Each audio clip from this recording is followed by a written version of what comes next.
ازيكم يا حبايبي؟ عاملين ايه حبايب مطبخ بوتي وماسة؟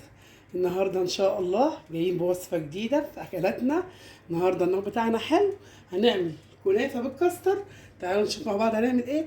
اول حاجه هنعملها الشربات وبعدين نبتدي نقول مكوناتنا مع بعض. يلا. اول حاجه حاطين على النار كوبايتين سكر وكوبايه ميه، وهناخد عصره ليمونه بالشكل ده كده، عشان عملناه كذا مره بس انا بحب برضو اكل على عرايسنا وعلى بناتنا. واحد فانيليا. خلاص كده، ده الشربات بتاعنا. هياخد 10 دقايق على النار وهنرفعه وننزله. ويلا نحضر بقى في وصفتنا النهارده. هاخد معلقتين سكر على مقدار قد ايه لبن، على ربع كيلو لبن. انا طبعا ما بعملش الحاجه الاوفر قوي عشان نقدر كلنا نعملها. وهناخد معلقتين نشا على البارد، بس معلقتين مليانين كده حلوين اهو. اهو نص معلقه كمان. وهناخد معلقه دقيق. ليه تحط دقيق على النشا واللبن في الكسر؟ عشان النشا لوحدها ما تبقاش مجلده لما الكنافه تبرد. معلقه الدقيق دي بتعمل ايه شغل حلو قوي معاها. يعني لما نحط معلقه الدقيق بتعمل معاها شغل حلو قوي. هنقلب مع بعض وهنشوف بقى. هنعمله على البارد وبعدين نرفعه على النار اهو. وهحط معاها واحد فانيليا برضو اهو عشان نرفعها على النار كل مره واحده. هجيب مضرب سلك وهضرب على البارد بالشكل دوت كده لما كله يروح ويتدوب معايا، ونرجع نرفعه على النار مره واحده اهو. ده كده رفعناه على البارد. هحطه على النار بقى نرفعه مع بعض عشان يبرد واحنا شغالين في وصفتنا. رفعته على النار خلاص اهو. رفعناه مع بعض على النار. ما شاء الله الوصفه سهله وجميله، وهتعملي كل اللي نفسك فيه في حلويات في البيت. مع مطبخ بودي وماسة احنا بنعلم بناتنا وعرايسنا كل حاجه جديده ان شاء الله. واللي ما بيعرفش يعمل وصفه يدخل على مطبخنا هيلاقي كل السهل ان شاء الله. احنا كده مشغلين النار عليها السيرم او الشربات، والعين التانية بقى معلقه كاستر اهو مع بعض واحده واحده. زي اهم شيء نعطر لساننا بذكر الرسول. اللهم صل وسلم وبارك عليك يا حبيبي يا رسول الله صلى الله عليه وسلم. ده احلى حاجه اول ما نخش مطبخنا بنلاقي كل حاجه سهله اهو. ومتنسيناش في اللايك بتاعك الجميل والشير وتفعلي الجرس عشان كل جديد يوصلك. ولو عجبك الفيديو ما تنسيناش باللايك بتاعك الجميل. كل وصفاتنا سهله وجميله ان شاء الله تعجبك. انا ليه بعمل الكاستر الاول؟ عشان يستهدى عقبال ما نعمل الكنافه سهله، مش هتاخد معاكي وقت. والشربات طبعا الكنافه لو سخنه الشربات بارد، او لو الشربات سخن تبقى الكنافه بارده.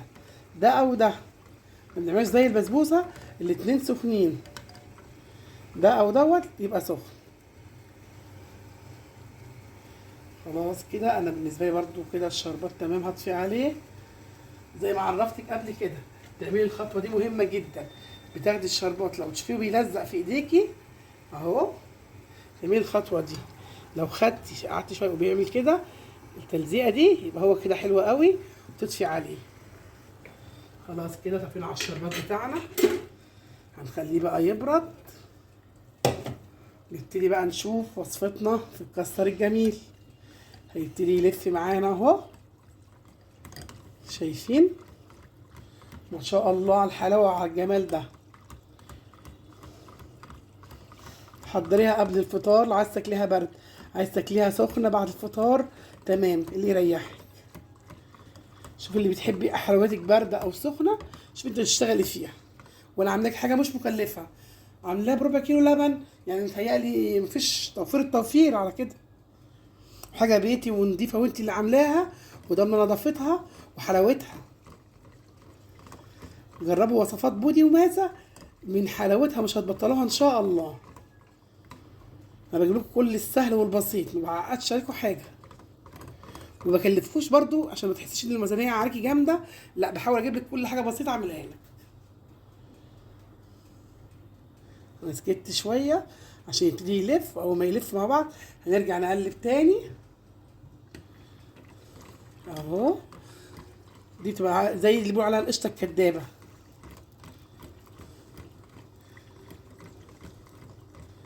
دي ممكن القشطه الكدابه او الكاستر ده يتعمل للكنافه.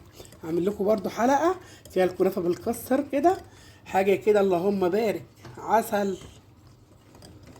شايفين بدات تلف معانا ازاي؟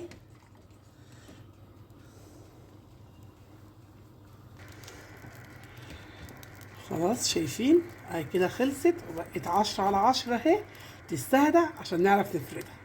يلا بينا. حاطين السمنه في الصينيه، مقدار السمنه قد ايه؟ 3 معالق سمنه كبار محترمين كده عشان تطلع معاكي حلوه. اهو هاخد نص كميه الكنافه، طبعا جبناها وفتحناها من بعض كده بطريقه حلوه عشان لما تيجي تحطي فيها الكاستر تبقى ما شاء الله معاكي جميله وزي العسل. اهي سهله جدا وما شاء الله، يعني من حلاوتها مش هتبطليها وهتقولي لي ان شاء الله لحبايبك عليها. اهي خلاص كده هبتدي بقى وانا بفرد الكاستر بتاعنا.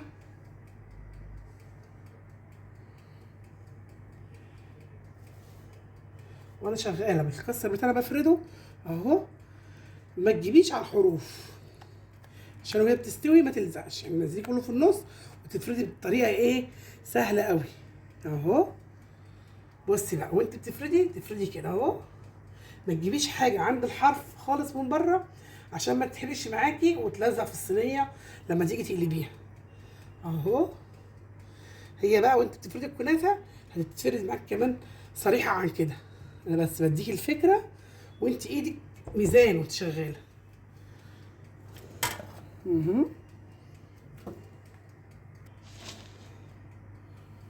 اهو وانا بفرد بتروحي جايبه كده اهو بايديكي زي ما قلت لك، ايدك ميزان وحساسه.